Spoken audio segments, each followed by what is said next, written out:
Hola a todos, mi nombre es Sebastián. Bienvenidos a la clase 62 del Laboratorio de Métodos Cuantitativos Aplicados a la Gestión.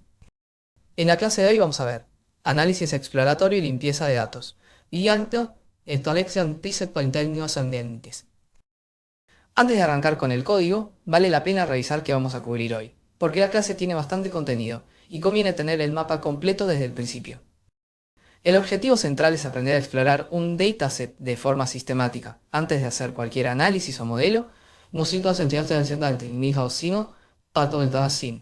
vamos a entender qué es el análisis exploratorio de datos, que en inglés se llama EDA, por sus siglas Exploratory Data Analysis. Vamos a usar las herramientas básicas de Pandas, dataframe.info, dataframe.describe y value-counts. Vamos a detectar y tratar valores nulos, que también se llaman missing values. Vamos a detectar y eliminar duplicados. Vamos a identificar y tratar outliers, que son los valores atípicos. Y vamos a hacer transformaciones básicas, cambiar tipos de datos, renombrar columnas, crear variables nuevas. Es una clase muy práctica. Todo lo que vemos hoy es lo que cualquier analista de datos hace en los primeros minutos de trabajo con un dataset nuevo. Arrancamos importando las tres librerías que vamos a usar a lo largo de toda la clase. Importamos NumPy como InPy, Pandas como PD y Matplotlib.pyplot como PLT. Nada nuevo acá. NumPy para operaciones numéricas, Pandas para manipulación de datos y Matplotlib para los gráficos. Muy bien. Ahora sí. Empecemos por entender conceptualmente qué es el análisis exploratorio de datos. Es el proceso de examinar un dataset antes de modelar o sacar conclusiones. No es un paso optativo, es un paso obligatorio. Si saltean el EDA y van directamente a construir un modelo, van a encontrarse con sorpresas desagradables. El modelo entrena mal, los resultados no tienen sentido. O descubren tarde que había datos corruptos que invalidaban todo el análisis. El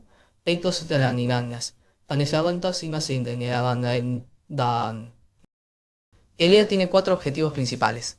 Primero, entender la estructura de los datos. ¿Cuántas filas tienen? ¿Cuántas columnas? ¿Qué tipo de dato tiene cada columna? Segundo, detectar problemas de calidad, valores nulos, duplicados, inconsistencias. Tercero, identificar patrones y relaciones entre variables.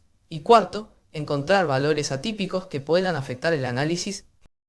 Hay una tabla muy útil que resume los 6 pasos de EDA con sus herramientas. El paso 1 es explorar la estructura, usando .shape, dataframe, .info y .divs. El paso 2 es calcular estadísticas descriptivas con dataframe.describe. El paso 3 es detectar nulos con .isna o .isnull. El paso 4 es detectar duplicados con .duplicate. El paso 5 es analizar distribuciones con value bajo counts, histogramas. Y el paso 6 es explorar relaciones entre variables con .core y scatterplots. Vamos a recorrer todos estos pasos a lo largo de la clase. Antes de poder explorar datos necesitamos un dataset. Y como estamos en una clase vamos a crear uno sintético, simulado, que tenga exactamente los problemas que queremos estudiar. Eso tiene una ventaja pedagógica enorme. Sabemos de antemano qué problemas hay, así que podemos verificar que nuestras herramientas los detectan correctamente.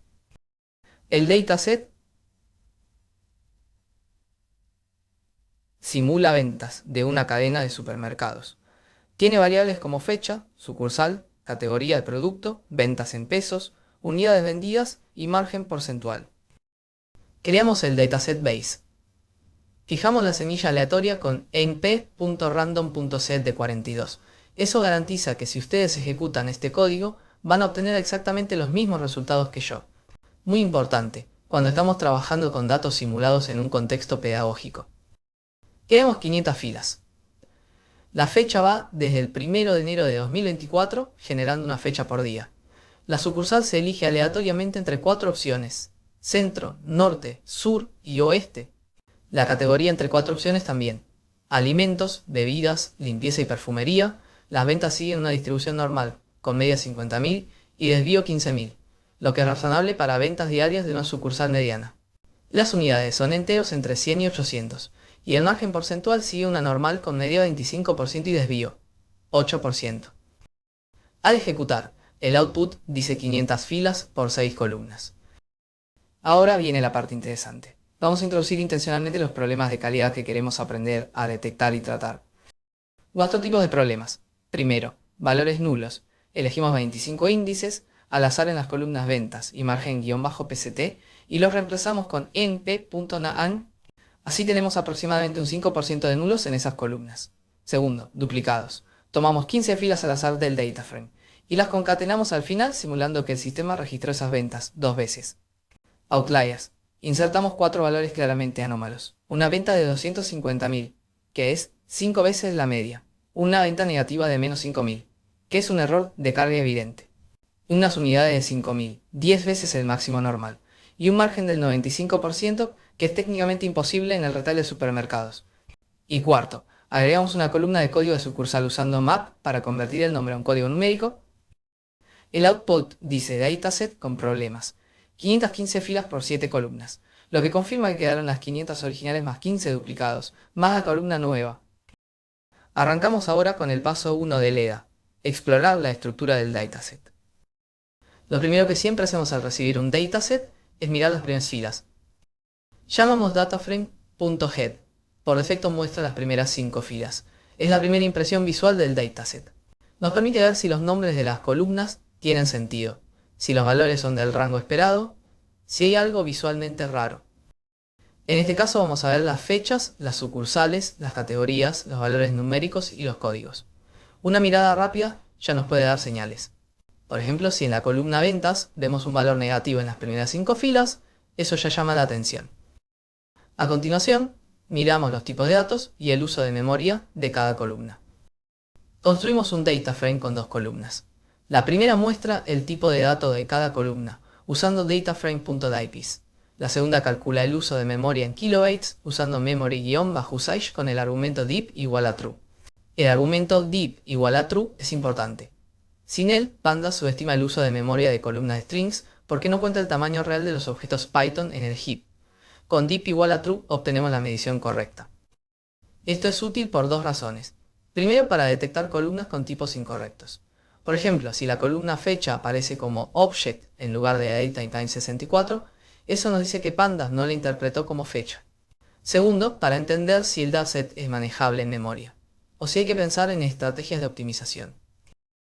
El método dataframe.info es posiblemente la herramienta de exploración más útil de todo Pandas. Da todo en una sola llamada. El output de dataframe.info tiene varias partes. Primero, el tipo de objeto, que es dataframe. Segundo, el round index con el número total de entradas, en este caso 515. Tercero, la lista de columnas con 3 datos por columna, el conteo de valores no nulos, el nombre y el dtype. Esto es clave. Si una columna tiene 515 entradas pero solo 490 valores no nulos, ahí hay 25 nulos. Eso lo vemos directamente en el output de dataframe.info sin tener que calcular nada. Cuarto, al final aparece el uso total de memoria del dataframe.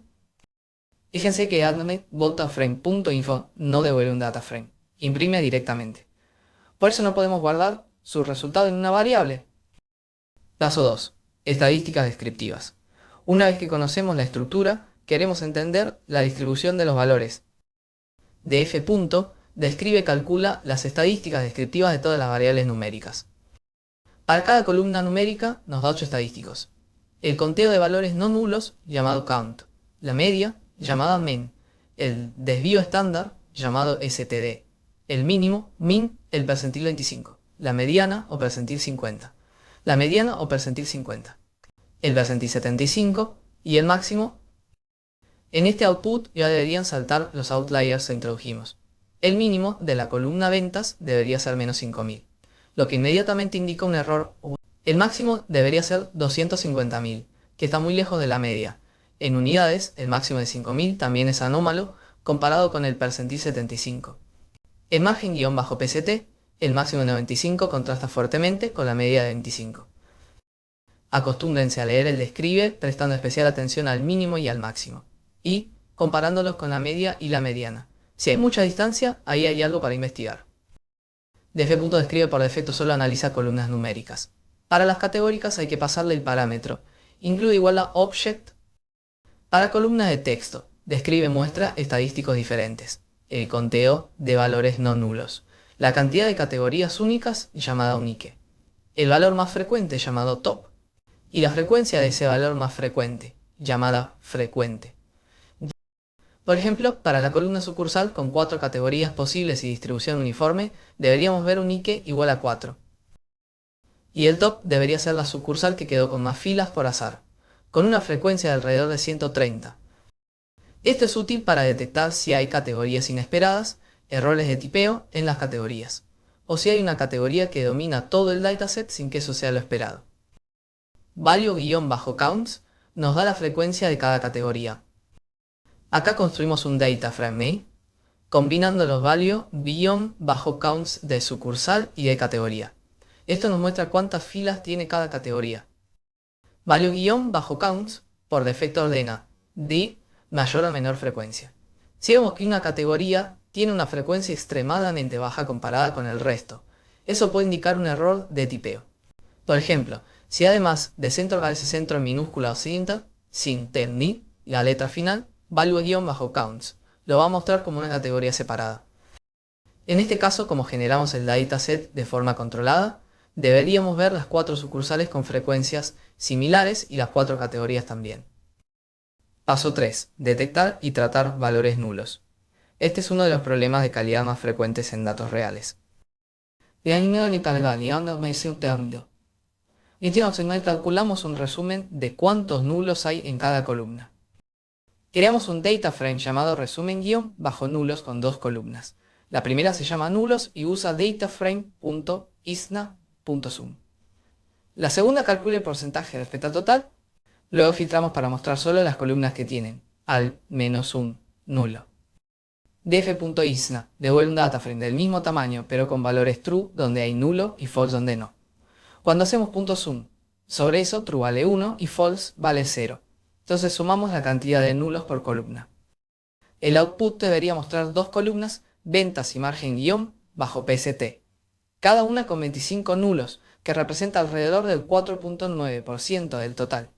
Ese porcentaje importa para decidir cómo tratarlos. Con menos del 5% en una variable numérica, generalmente es razonable imputar con la media o la mediana. Además del conteo, es útil visualizar el patrón de nulos.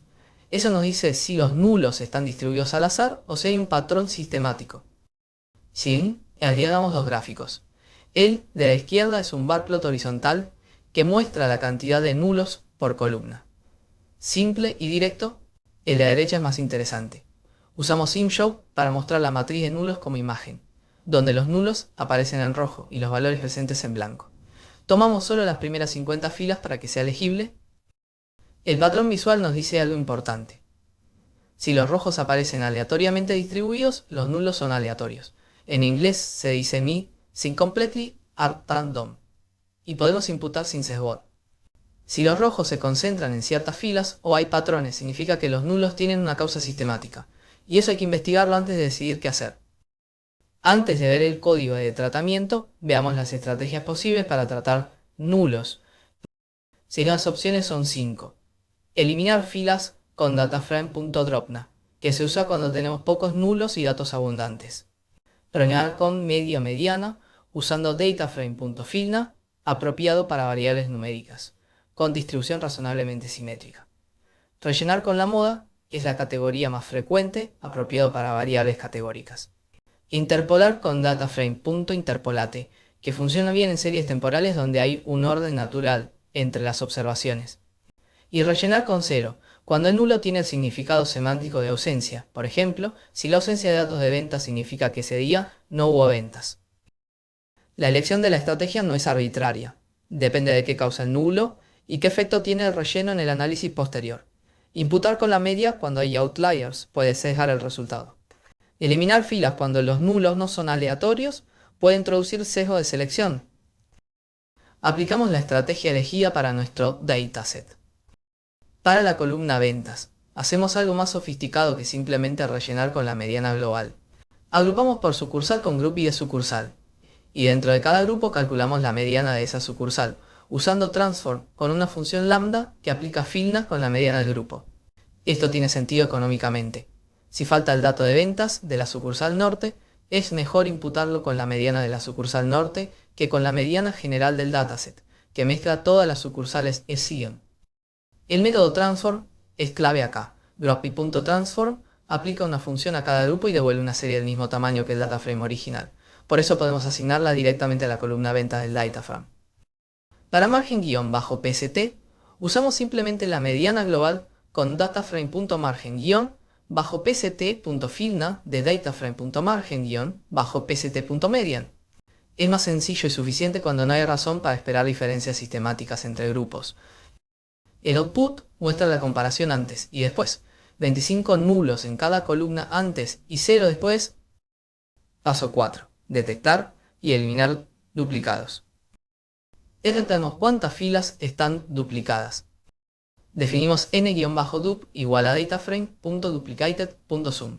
df.duplicated devuelve una serie booleana, donde true indica que esa fila es un duplicado de otra fila anterior. Por defecto compara todas las columnas. Al hacer .sum contamos cuántos true hay. El output debería decir 15 filas duplicadas, 2.9% del total, que coincide exactamente con los 15 duplicados que introdujimos. El método los detecta perfectamente. Hay un detalle a tener en cuenta. Duplicated por defecto marca como duplicado el segundo registro y los siguientes no el primero. Eso se controla con el parámetro keep. Con keep igual a first se marca desde el segundo hacia adelante, que es el default. Con keep igual a last se marca todo excepto el último.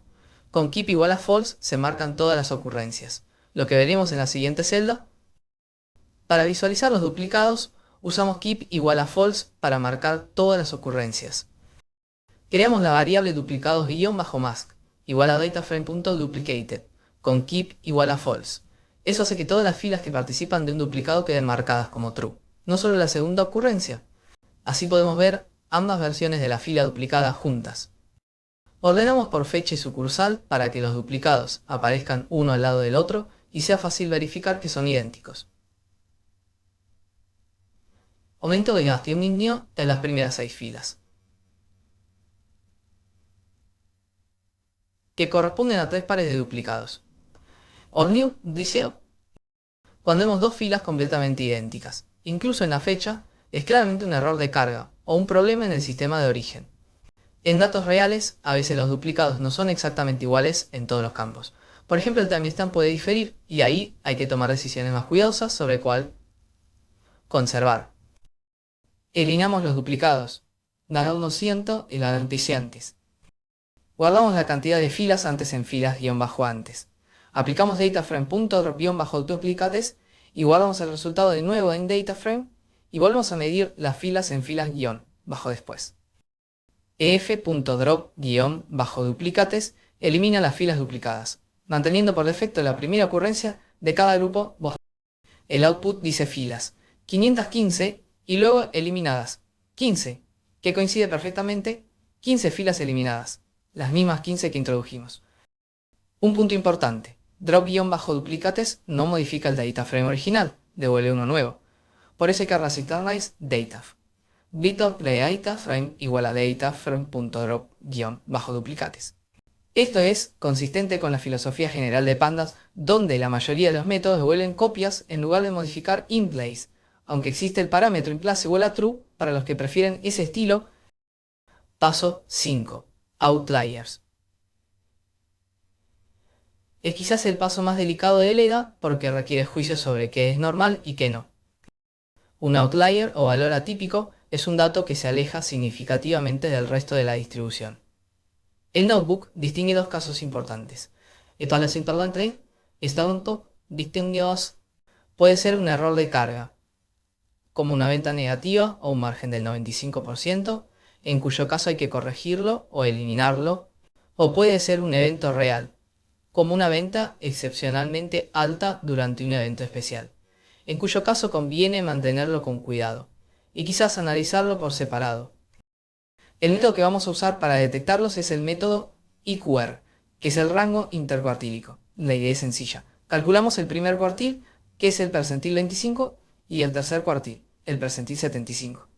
La diferencia entre ellos es IQ.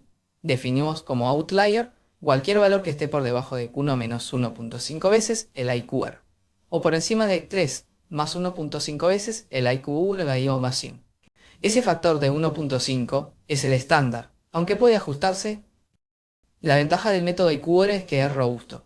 Usa percentiles que no se ven afectados por los propios outliers, a diferencia de la media y el desvío estándar que sí se distorsionan. Definimos una función llamada detectar guión bajo outliers guión bajo IQR que encapsula la lógica del método. La función recibe una serie de pandas y el factor multiplicador, con valor por defecto 1.5 durante tablas. Calcula Q1 con serie, punto cuantile de 0.25 y Q3 con serie punto cuantile de 0.75. Calcula el IQR como diferencia. Determina los límites inferior y superior. Y devuelve tres cosas. Una serie booleana que marca cada elemento como outlier o no, el límite inferior y el límite superior. Devolver los límites es importante, porque lo vamos a necesitar después para la winsorización, que es el tratamiento que vamos a aplicar. Aplicamos la función a las tres variables numéricas principales. Las llamamos tres veces con Python unpacking para capturar los tres valores de retorno. La serie booleana, el límite inferior y el límite superior. Luego construimos un dataframe de resumen con la cantidad de outliers y los límites calculados. El output nos dice exactamente cuántos valores caen fuera de los límites en cada variable. ¿Y cuáles son esos límites? Para ventas, el límite inferior puede ser negativo porque la distribución lo permite matemáticamente, y el superior alrededor de 95.000. Cualquier venta por encima de 95.000 es estadísticamente atípica, incluyendo el valor de 250.000 que introdujimos. El boxplot es la visualización más directa para ver outliers. Queremos tres boxplots, uno por variable. El boxplot muestra en la caja central el rango intercuartílico, el borde inferior de la caja es Q1. El log separacional y si no, la línea en el medio es la mediana. Los bigotes se extienden hasta los límites del método IQR. Cualquier punto que aparezca más allá de los bigotes es un outlier por ese criterio. Usamos patch-artist igual a true para poder rellenar la caja con color y .dropna para evitar errores con valores nulos que puedan quedar en la serie.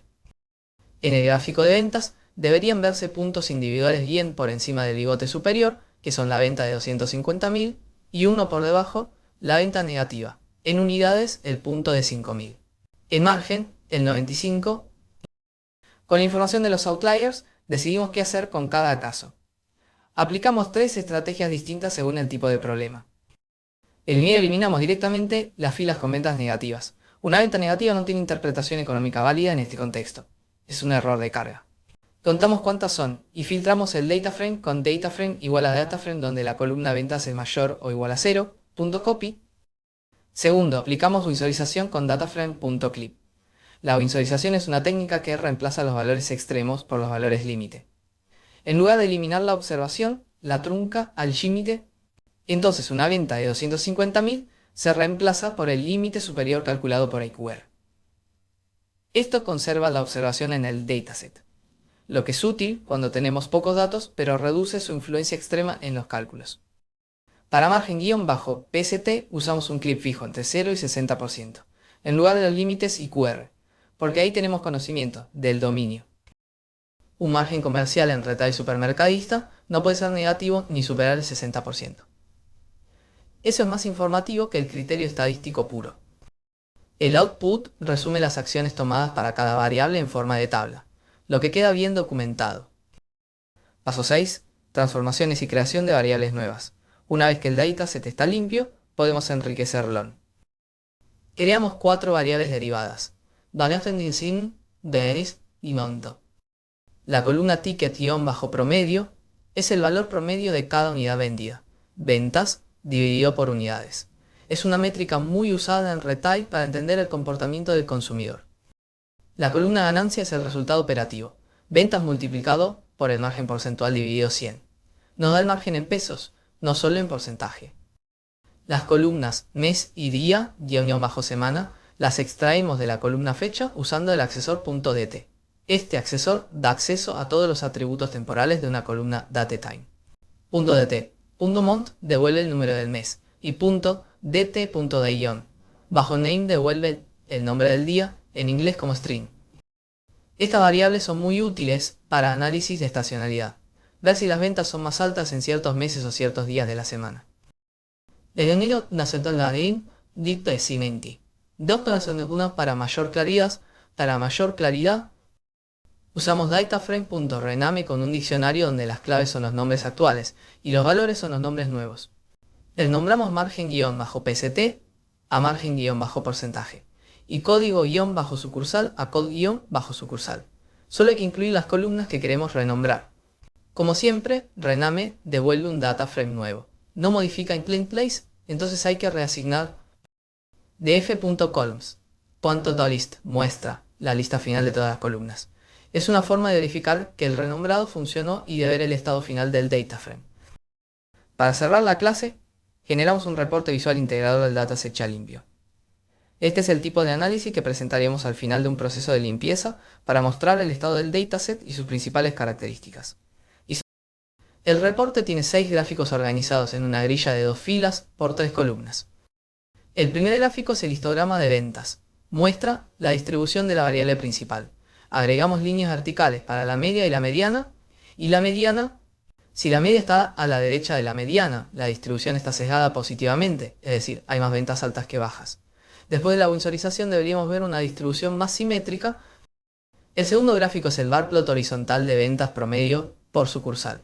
Este gráfico responde a una pregunta de gestión concreta. ¿Qué sucursal tiene las ventas promedio más altas? Agrupamos con Group B de sucursal. Seleccionamos ventas, aplicamos main y ordenamos con sort-values.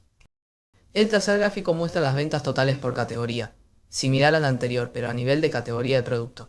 ¿Qué categoría genera más ingresos? El cuarto gráfico es el scatter de ventas versus unidades. Nos dice si hay correlación entre cuántas unidades se venden y cuánto se factura. Intuitivamente esperaríamos correlación positiva, pero si hay mucha dispersión, significa que el ticket promedio varía mucho entre transacciones.